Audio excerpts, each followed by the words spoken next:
물된 동산귀 시간. 이 시간 말씀에는 물된 동산교회 담임 조병선 목사님입니다.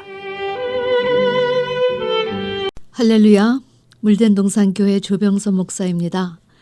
우리는 지금이 어느 때인가 성경에 나타난 하나님의 시간표와 지금 우리 시대에 일어나는 그런 사건을 대조하면서 이 시대에 우리가 무엇을 어떻게 준비하며 성경에 예언된 종말에 대비할 것인가를 함께 공부하고 있습니다. 오늘은 지금은 어느 때인가 11번째, 지금은 환난 전야의 고요한 시기라는 그런 사실로 여러분과 말씀을 나누려 합니다. 우리 주님은 십자가를 지시기 전에 세상 종말에 관한 징조 중 특별히 마지막에 있을 대환난에 관해서 자세히 말씀해 주셨습니다. 주님께서 제시하신 이 대환난의 예언은 이미 구약에도 제시되었던 예언이요. 이것은 AD 70년에 예루살렘 멸망으로 이스라엘에서 이미 이루어진 역사적 사건이요. 이제 이 예언이 우리 시대에도 임한다는 사실입니다.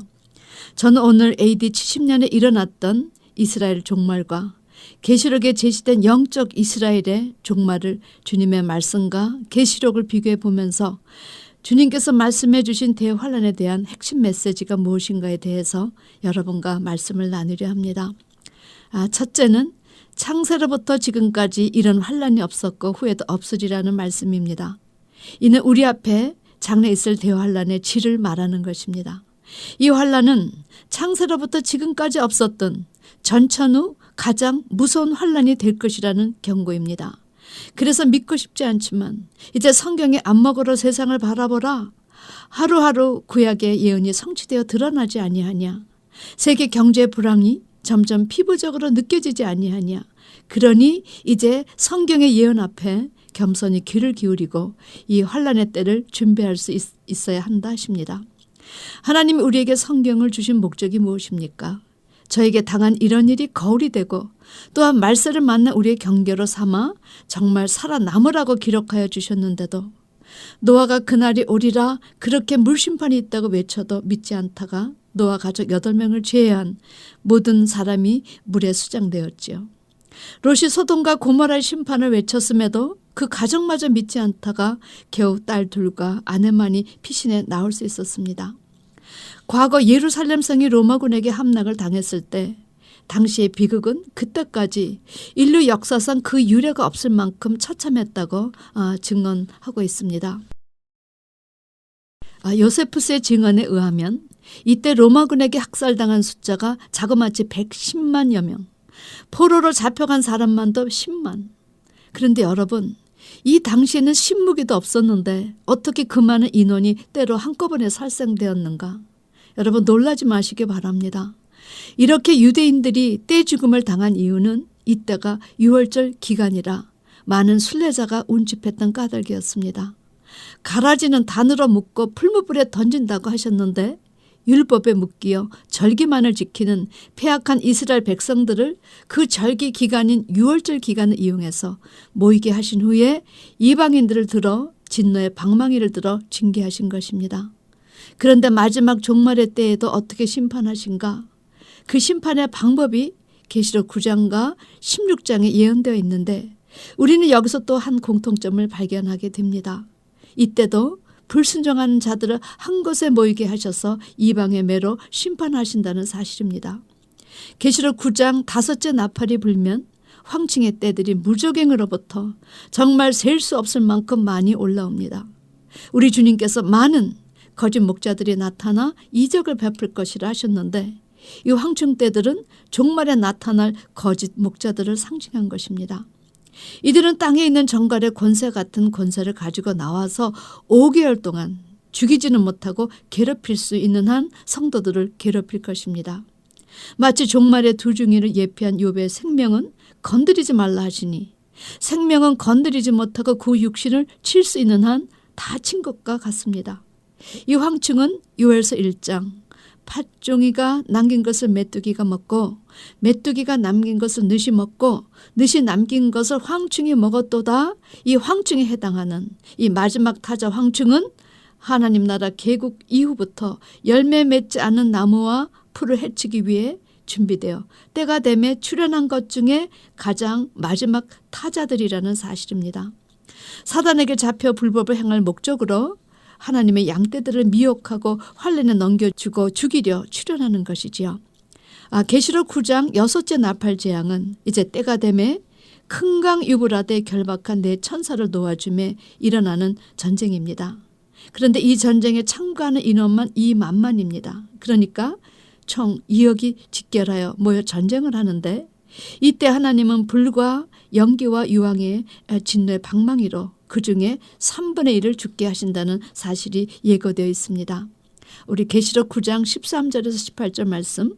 여섯째 천사가 나팔을 불매 내가 들으니 하나님 앞 금단 넷불에서 한 음성이 나서 나팔 가진 여섯째 천사에게 이르기를 큰 강 유브라데 결박한 네 천사를 놓아주라 하매 네 천사가 놓였으니 그들은 그 년 월 일시에 이르러 사람의 3분의 1을 죽이기로 예비한 자들이더라. 마병대 수는 2만만이니 내가 그들의 수를 들었노라. 이같이 이상한 가운데 그 말들과 그 탄자들을 보니 불빛과 자주빛과 유황빛 흉갑이 있고 또 말들의 머리는 사자머리 같고 그 입에서는 불과 연기와 유황이 나오더라. 이 세 제왕 곧 저희 입에서 나오는 불과 연기와 유황을 인하여 사람 3분의 1이 죽임을 당하니라. 여러분 계시록 16장에는 더러움의 삼총사인 용과 짐승과 거짓 선지자 입에서 귀신이 영이 나와 이적을 행합니다.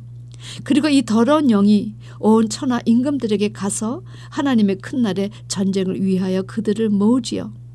이런 일이 구약에 있지 않았습니까? 마치 구약의 아합이 여호사밧 왕을 꼬드겨서 아람을 치자고 유혹하여 여호사밧에게 왕의 복장을 입히고 자기는 변장해서 왕이 아닌 것 같이 하였지만 어떤 군사가 우연히 쏜 화살에 오히려 죽임을 당한 것과 같은 일이 이제 장래에도 일어난다는 사실입니다. 그런데 참 재미난 것은 이런 일이 일어나기까지 하늘에서 어떤 회의가 열렸는가? 여호와 하나님께서 말씀하시기를 누가 이스라엘 왕 아합을 깨어 저로 길르앗 라못에 올라가서 죽게 할고 하시니 이런저런 이야기가 참 많았지요. 그때 한 영이 나와 하나님께 말씀드리길 제가 아합 왕을 꿰겠습니다. 하나님께서 어떻게 하겠느냐 하니까 제가 나가서 거짓말하는 영이 돼서 그 모든 선지자 입에 있겠나이다. 아합 왕을 죽이기 위해서 거짓 선지자들의 입에 들어간다 하니까 여호와께서 오케이 너는 꿰겠고 또 이루리라 나가서 그러하라 하셨은즉 이 영이 나가서 거짓말하는 영을 왕의 모든 선지자 입에 넣었습니다. 우리가 여기서 깨달아야 할 것은 누가 아합 왕을 죽게 할고 아합 왕을 죽게 하기 위하여 거짓 영이 나가 거짓말로 선지자 입에 들어가 이 선지자 입을 통해서 아합 왕을 깨어서 죽게 했다는 것입니다. 그런데 유브라데 전쟁에 많은 인원을 하나님께서 모으시지요. 이것은 이제 장래에도 거짓 목자들의 그 입의 힘으로 귀신의 영이 이적을 행해서 온 천하 임금들에게 가서 하나님 그 전능하신 이의 큰 날에 전쟁을 위하여 그들을 모기 때문입니다. 하나님은 이 아마겟돈으로 모이게 해서 여기서 심판을 하시지요. 여러분 징계의 방법이 어찌 이렇게 똑같습니까? 이것이 바로 가라지를 단으로 묶고 거룩하신 손 하나 대지 아니하시고 더러운 것은 더러운 것에 붙이셔 처리하시는 것입니다. 하나님께서 불순종하는 자들을 심판하기 위해 준비한 재앙이 바로 대환란의 나팔재앙이요 대접재앙입니다. 여러분 나팔재앙은 환란의 중심이요 대접재앙은 환란의 결론입니다. 이 나팔재앙과 대접재앙을 통해서 하나님은 당신의 나라를 재점검하십니다.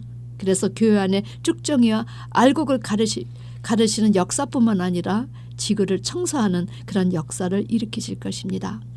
두 번째는 그 날을 감하지 않으면 살아날 육체가 없다는 사실입니다. 이것은 환란이 미치는 영향력을 말하지요. 그만큼 이 날들을 감하지 않으면 살아날 육체가 없을 만큼 전체적이고도 포괄적인 대환란이 될 것이라는 사실입니다. 누가는 21장에 사람들이 혼란한 중에 공고함을 느끼고 세상에 임할 일을 생각하고 무수함으로 기절할 것이다 이렇게 기록하였습니다. 한마디로 너무 무서워 까무러 친다는 것입니다. 예루살렘 멸망 당시에 하나님께서는 당신의 섭리로 그 환란의 기간을 단축시키셨음을 신학자들에 의해 입증되고 있지요. 만약 그때 하나님께서 진노의 시간을 단축시키지 않으셨다면 그 비극은 극에 극을 다다라 주님의 제자들마저 살아남아 복음운동을 펼칠 수 없었을 것입니다. 그 당시 헤롯 아그리빠가 자신의 재위 기간에 예루살렘 성벽을 공개에 쌓기 시작했지만 로마 황제인 클라우디오에 의해 벼랑간 중단이 되었다고 합니다. 만약 이 성벽 공사가 완공되었다면 전쟁은 아주 오래 걸려 더 많은 폐해가 있었을 것입니다.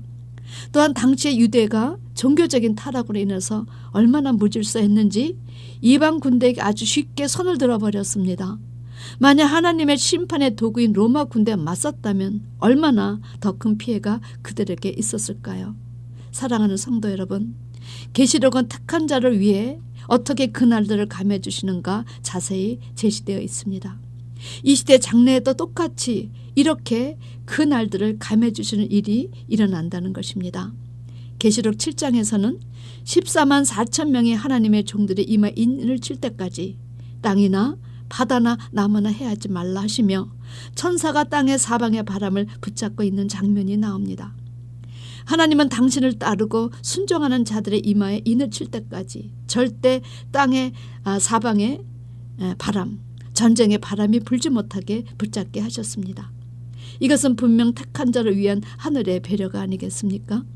인침받은 이 14만 4천의 숫자는 하나님의 마음을 시원케 해줄 하나님 나라의 열매 맺은 백성으로 작은 책을 통째로 먹고 많은 백성과 나라와 방언과 임금에게 다시 예언해서 많은 사람들을 마지막에 하나님께 돌아오게 할 자들입니다. 세 번째는 보라 내가 너에게 미리 말하였노라. 주님께서는 이러한 일이 있을 것을 우리에게 미리 다 예고해 주심으로 하나님의 자녀 모두가 이 대환란에서 피해 살아남을 수 있기를 원하셨다는 것입니다. 구약의 선지자들을 통해서 마태복음 종말장을 통해서 그리고 마지막 한 번 더 계시록을 통해서 장래 일어날 실상을 미리 기록하여 제시하여 주셨는데 여러분 무엇을 더 바라겠습니까? 따라서 이 세 가지 사실, 첫째, 창세 이후부터 지금까지 없는 그런 전천후 경험하지 못한 대환란이 우리를 기다리고 있다는 사실. 두 번째, 그러나 걱정 마라. 택한 자들을 위해 그날들을 감해서라도 너의 머리카락 하나도 상하지 않게 하마. 세 번째, 내가 미리 다 알려주었으니 이제라도 너의 신앙의 삶을 점검하거라. 그래서 그 환난을 통과하는 너희들이 되거라. 사랑하는 성도 여러분, 주님은 참고 견디는 자는 그 머리털 하나도 상하지 않게 도와주시리라 예고하여 주셨습니다. 다니엘의 세 친구가 바벨론 왕의 금신상에 절하지 않아 불 속에 던짐을 받았어도 그 머리털 하나가 상하지 않았음을 기억하십니까? 이것은 종말에 당신을 신뢰하면 결코 더러운 짐승에게 타협하지 않은 백성을 불 가운데 그 전쟁 가운데 보호하여 주신다는 것의 예표였습니다. 하나님은 불꽃 같은 눈으로 우리 한 사람 한 사람의 심장과 폐부를 뚫어보시면서 이렇게 말씀하십니다. 장래일을 있을 환란은 너희들을 위한 환란이 아니다. 불순종한 사람들에게 가라지가를 묻기 위한 징계니 나를 믿고 두려워 말라. 계시록의 내용의 의미를 알지 못한 분들은 계시록에 제시된 단어를 보시고 무섭다고 하십니다. 그러나 그것은 하나님을 모르고 성경을 모르는 무지한 소리일 수밖에 없지요. 사실 계시록처럼 성도에게 위로가 되는 말씀이었고 계시록처럼 신나는 말씀이었고 계시록처럼 축복의 실상을 직접적으로 제시해주는 말씀이 없습니다.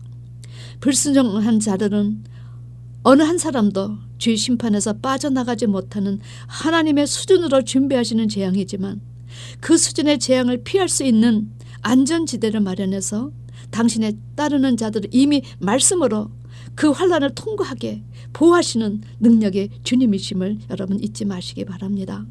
그러니 이때라 이런 날이 올 때에 주님께 인정받는 여러분과 제가 되어야 한다는 것입니다. 그런데 여러분 지금 이 시간은 어떻습니까?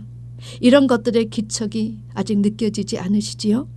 그러나 시간은 자꾸 그 시각으로 다가서고 있습니다. 그래서 지금은 마치 대환란 전야의 고요와 같다는 것입니다. 이런 침묵에 속으시면 안 됩니다. 철저히 그날을 준비해야 합니다. 할렐루야. 주님을 찬양하는 여러분과 제가 되십시다. 아멘. 지금까지 말씀에 물된 동산교회 담임 조병선 목사님이었습니다.